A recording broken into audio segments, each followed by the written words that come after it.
Right, so I'm a big fan of Remnant from the Ashes. That's why I was crazy excited to get my hands on Remnant 2. Well, Remnant 2 is finally out.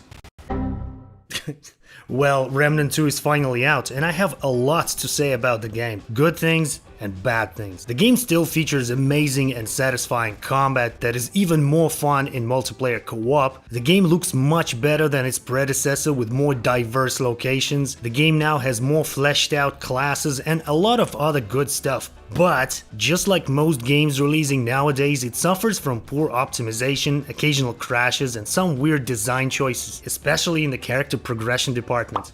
We will talk about it later on in the video. This is Remnant 2 by Gunfire Games. Let's see if Remnant 2 is worth buying now, shall we?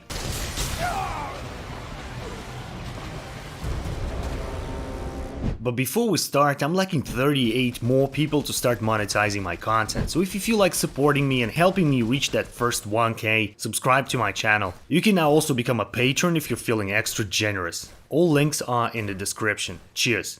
Now, what is Remnant 2? Just like the first entity of the franchise, Remnant 2 is a third-person action RPG, sorta looter-shooter dungeon crawler with Souls elements, where you play as Traveler, fighting the interdimensional evil called the Root. You create your character, choose a class, they're called Archetypes in Remnant 2, and go on a procedurally generated adventure while progressing your character, the story, upgrading your gear, crafting new gear, getting stronger, and of course fighting various bosses. Some of them are much better than the ones from the first game, by the way. Character creation in Remnant 2 is pretty generic and limited, just like in Remnant from the Ashes. A few faces, a few hairstyles, and a few voices too. No Dave Fennoy, aka Lee Everett from The Walking Dead voice this time, unfortunately, but it's good to see Reggie back at least, who's also voiced by Dave Fennoy. Hey there, friend. So when it comes to character creation, like I said, it's pretty limited, but it doesn't matter anyways, because 20 minutes in you'll be clad in armor and won't see your character's dubious face anyways. I'd recommend choosing your voice carefully though, because you will hear your character bitching and moaning a lot during combat. Like a lot. This isn't looking good. Whew, glad that's over. When it comes to the story, well, it's there. Here's Remnant 2 story logline for you without spoiling too much. You and your companion Cass, who, so it seems, got bitten by a clicker or something, look for Vault 13, founded by the white guy. White guy? White guy. White guy. Then you find it, eavesdrop on a family drama like a real creep you are, and one of the NPCs that you know for 10 minutes gets sucked into the World Stone. You are the one to find them and get them back home safely.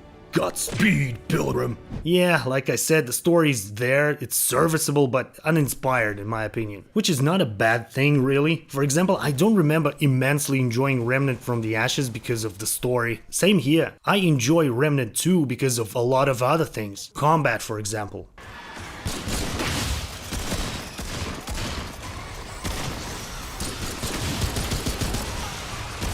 Combat most likely is the best thing about Remnant 2. Well, that and exploration. If you are familiar with From the Ashes combat, you'll feel right at home in Remnant 2. It's robust, action-packed, satisfying, and most importantly, it's fun. It's a lot of fun. Once again, you have a long gun, a handgun, and a melee weapon, and combining all three pieces together, constantly switching between them during a fight is a real joy.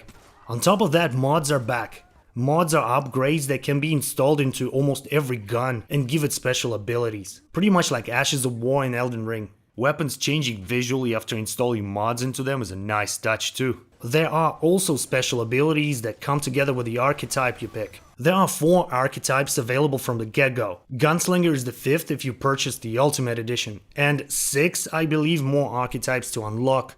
On top of that, Remnant 2 features dual archetypes. Yeah, you can combine, let's say, a tanky challenger with a medic or something to create quite an interesting synergy. Every archetype comes with 3 active skills, and although you can only use one at a time, you can still switch between them from the archetype tab in the menu.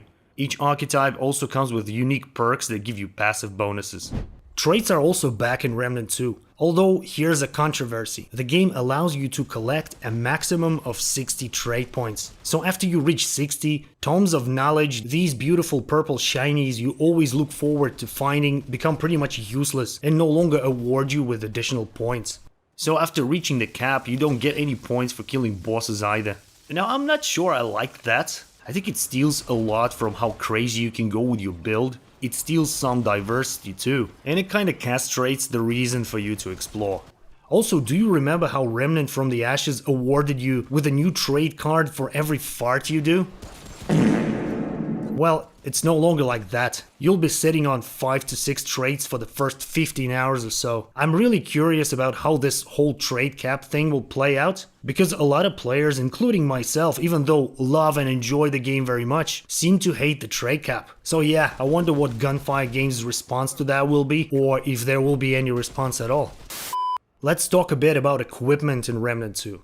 Like I said earlier, there are 3 weapon types: long guns, handguns, and melee weapons. A pretty standard roster of weapons is available from the start. Repeater rifles, repeater pistols, shotties, sniper rifles, etc. It all can be purchased from this fucking guy, Brabus. When you defeat a boss, it drops a unique crafting material that lets you craft outwardly odd looking shit like this cube gun, for example. It also looks like it shoots dubstep instead of bullets. Every weapon can be upgraded using various type of a resource called iron you can find exploring the world. Unfortunately, you no longer can upgrade your armor. In fact, the purpose of armor is close to none in Remnant 2. There are no set bonuses anymore, which is a shame in my opinion. The only stats armors have are resistances and weight. In this case, they should have made it entirely cosmetic or something, but that's how it is now. Maybe it will change later, who knows.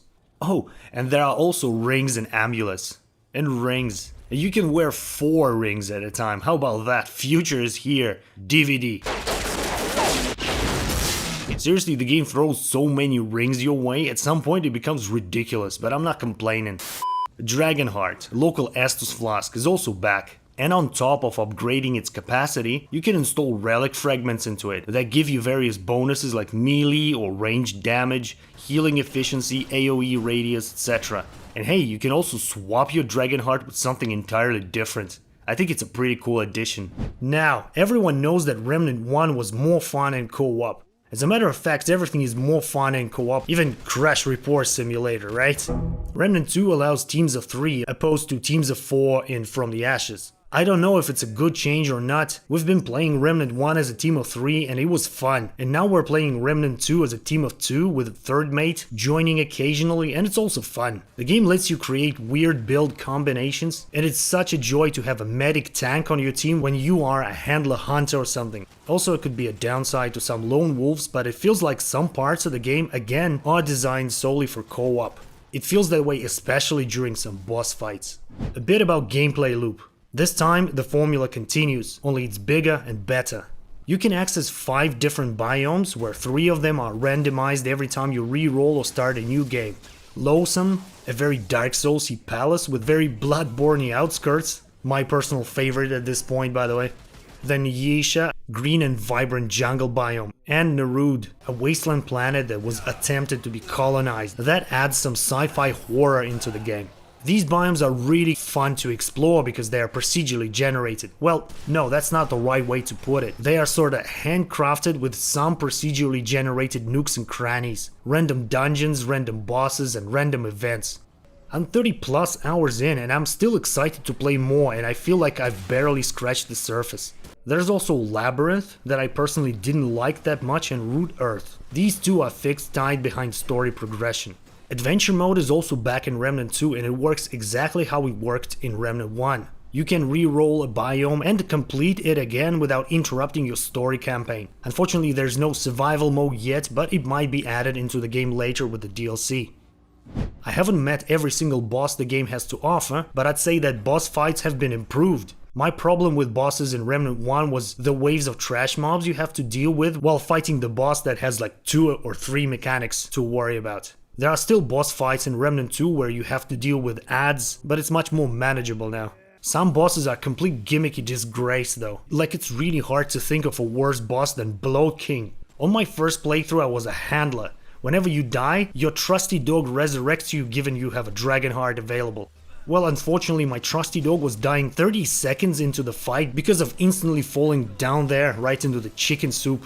On top of that, the character constantly bumps into ladders during the fight, which triggers the very slow descend down ladder animation you can't cancel, and all that shit show while Harry Potter music is playing. Seriously, listen to this.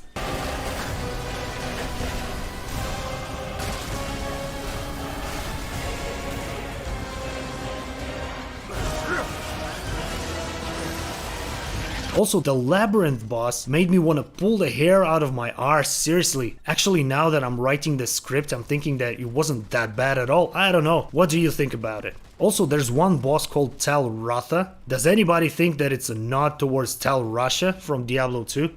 Visually, the game looks heaps better than its predecessor. I mean, just look at it.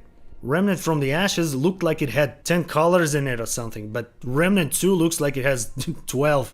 All jokes aside, it's a really good looking game, and with a variety of different biomes and locations, it will take time before you get bored of the visuals.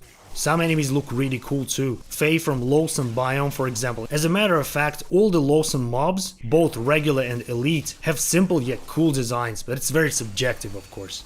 One of the most important things about video games is how they run. There's Wulong Fallen Dynasty that was released back in March 2023 that still works like doo-doo after all this time. There's Stray Blade that had minor hiccups and FPS drops on launch that are already fixed, and Remnant 2 is somewhere in the middle.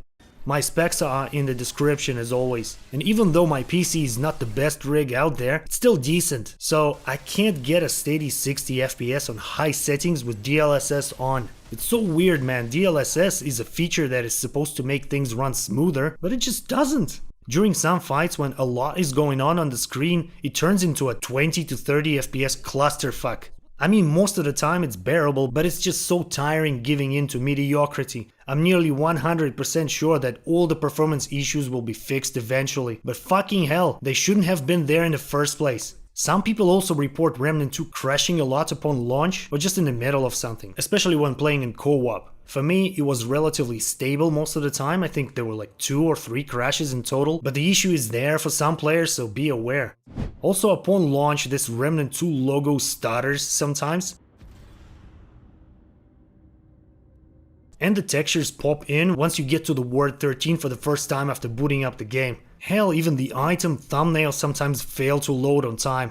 And again, there's a chance that the game will work flawlessly for you. There are plenty of comments where people say it's fine for them. But hey, saying it works perfectly fine here, get a better PC Joe Schmo mentality is a bad mentality. The game should work properly for all the players whose PCs meet the requirements, right? My PC meets the requirements, yet we have what we have. Despite all the performance issues, I still think that Remnant 2 is a great game, and I don't have any regrets buying the Ultimate Bundle because being a beta tester and paying extra money for it feels good, man. Ultimate Bundle description says that it includes sorta like a season pass or something with a 3 DLC pack. DLCs that will be released within 1 year starting from the 25th of July. Is Remnant 2 worth buying now? Look, if you liked From the Ashes, there's like a 90% chance you'll like Remnant 2. It's pretty much Remnant 1 but bigger and better, and the game itself is really good, but the game suffers from some performance issues at the moment, and it's really hard to ignore them. Is it worth 50 buckaroos? Absolutely, if the game runs the way it should. So if you're still hesitating, it's probably better to wait until the game is polished and it's confirmed by the community. And again, performance issues aside, Remnant 2 is great. Not GOTY material, but still great. Anyways, that's it for today. Thanks for watching. See ya. Glad that's over. Baldur's Gate 3 will be a GOTY. Just watch.